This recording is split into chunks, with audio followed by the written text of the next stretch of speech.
To obtain a transverse view of the bladder, position the probe so that the probe marker is pointing toward the patient's right.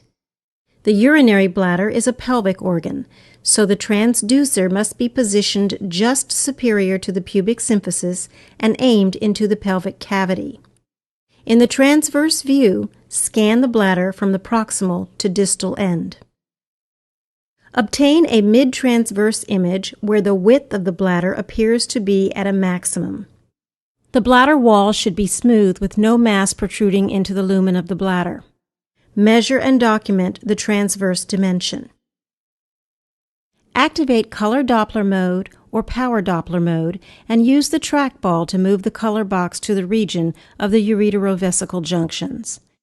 While observing the bladder of a well-hydrated patient, you will be able to see ureteral jets of urine in the lumen of the bladder. To obtain a longitudinal view of the bladder, position the probe so that the probe marker is pointing toward the patient's head. Obtain a mid-longitudinal image where the height and antero-posterior dimensions of the bladder appear to be at a maximum. Measure and document the longitudinal and antero-posterior dimensions.